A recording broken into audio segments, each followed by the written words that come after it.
Heute geht es um Impact Investment, also wirkungsorientiertes Investment. Investoren wollen heute immer mehr wissen, was bewirkt mein Investment überhaupt? Also ich denke da immer so an ESG, Nachhaltigkeit, klimaneutrale Technologien, aber gibt es auch im sozialen Bereich zum Beispiel bezahlbaren Wohnraum.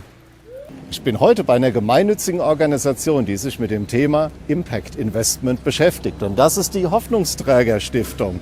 Und die behaupten von sich, wir setzen uns für hoffnungslose Menschen ein, mit dem Ziel, ihnen wieder Hoffnung zu geben. Und die bieten bezahlbaren Wohnraum an, um Flüchtlinge und sozialbedürftige Menschen in die Gesellschaft zu integrieren und verdienen dabei noch eine Rendite. Und wie das funktioniert, schauen wir uns heute an. Und heute bin ich in einem dieser Häuser und bei mir ist der Markus. Du bist schon Gründungsmitglied der Hoffnungsträger-Stiftung 2013 gewesen. Welches Ziel verfolgt ihr jetzt mit diesen Häusern? Ich meine, du siehst ja, fantastischer Bau, aber hat einen klaren sozialen Anspruch. Menschen leben hier miteinander, die sonst nie miteinander leben würden. Flüchtlinge, Einheimische, Menschen mit sozialen Herausforderungen. Immer ganz heißen Mix. Und es klappt. Seit Jahren machen wir das sehr erfolgreich. Das sieht ja jetzt auch sehr schick aus hier drin. Wie schafft ihr das, bezahlbar zu bauen? Jürgen, das geht nur, weil wir das Ganze im System machen. Also regelmäßig immer das Gleiche wiederholen. Alle unsere Häuser, unsere Wohnungen sehen immer gleich aus. Da gibt es natürlich gewisse Wohnungsgrößen, aber ansonsten immer identisch. Guck dir zum Beispiel hier die Wand an. Sichtbare OSB, Spannplatte. echtes Material, ja, aber Vollholz, verleimt, Brettschicht, Stapeldecke, unbehandelt. Oder hier der Boden, versiegelter Estrich, da liegt nichts mehr drauf. Ehrliche Oberfläche, sagen unsere Architekten, da kannst du drauf gehen, wenn du noch willst, legst du immer noch einen Teppich drauf.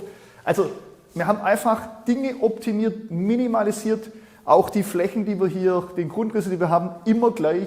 Das spart einfach Zeit und Ressourcen. Eine schicke Küche gibt es noch oben drauf. Und die schicke Küche gibt es noch drauf, sieht auch in jeder Wohnung gleich aus und deshalb kriegen wir vom Hersteller auch einen wirklich sehr, sehr fairen Preis. Wie viel habt ihr jetzt schon insgesamt investiert und wie viele Wohnungen habt ihr überhaupt? Du, wir haben schon über 50 Millionen jetzt hier in diesen bezahlbaren Wohnraum investiert. Knapp 200 Wohnungen, Hunderte von Menschen, bald 1000, die da wohnen in ganz unterschiedlichen Räumlichkeiten. Klasse, und das vervielfältigt, das geht immer weiter. Ich würde sagen, damit du da mal was näher sehen kannst, schau dir doch mal eine Wohnung an, die schon bewohnt ist. Klingel machen.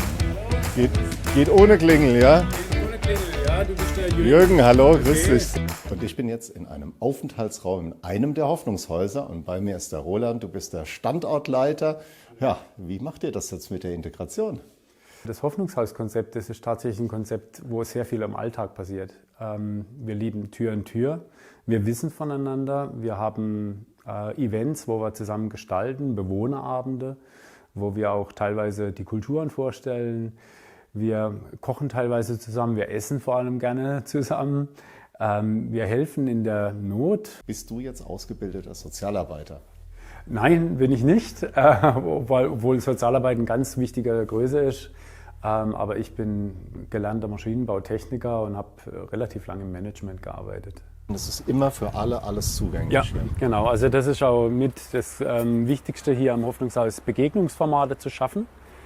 Begegnungsformate, darum sind die Balkone auch alle durchgängig, da gibt es keine Barrieren drin. Also wir wollen auch, dass eine Interaktion an den Balkonen stattfindet. Und wir wollen solche Begegnungsformate schaffen, wie jetzt eben den Platz hier. Auch da, wo der Sandkasten ist, da werden wir Tischgruppen hinbauen. Die kommen jetzt in den nächsten 4 Wochen, kommen die. Und dann ist ein weiteres Begegnungsformat geschaffen. Absolute Integration, das heißt, jeder geht mit jedem zusammen und Ja. gibt keine Berührungsängste hier. Und mit das Schönste ist, dass jetzt schon die Kinder von der Nachbarschaft kommen und hier schaukeln. Ach, Also ja, und so dann, gut. Und dann gibt es eigentlich die Integration, die wir uns Ja. wünschen, die nämlich ganz natürlich entsteht. Jetzt können wir den natürlich nicht überfallen. Jamshid, servus, dürfen wir? Ja, super cool. Hey, danke, dass du das machst. Hast eine schöne Wohnung mit Aquarium. Mit Aquarium, super. Ja, das haben wir spektakuläre Ja. Aktion hierher geholt, gell? Fühlst du dich denn jetzt schon integriert, Jamshid? Ja, natürlich. Woran kannst du das festmachen? Ist das wie eine Familie hier? Natürlich, wir sind so eine beste Familie. Also zum Beispiel der Roland und der Pia, wir haben so viele Kontakte, die nennen das so eine Familie so. Ja, das ist einfach wunderschön. Ja, Du lernst auch Deutsch hier in der Gemeinschaft? ja.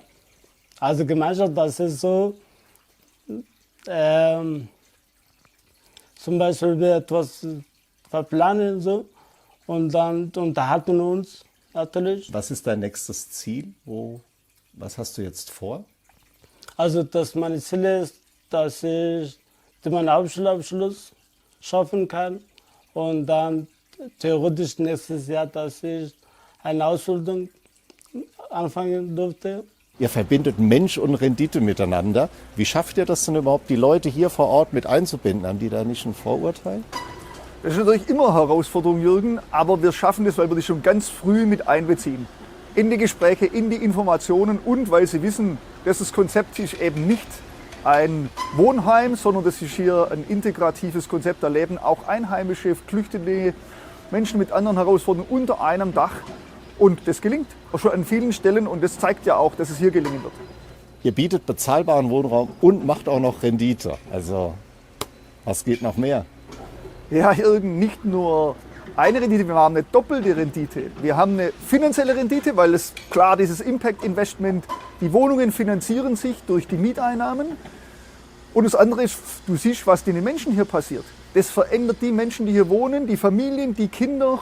Ich sage mal, die nächste Generation wird hier mitgeprägt. Also eine emotionale Rendite. Also wer kann das von seinem Investment sagen, dass er dann auch noch Gutes damit tut und Menschen eine Perspektive für ihr Leben gibt?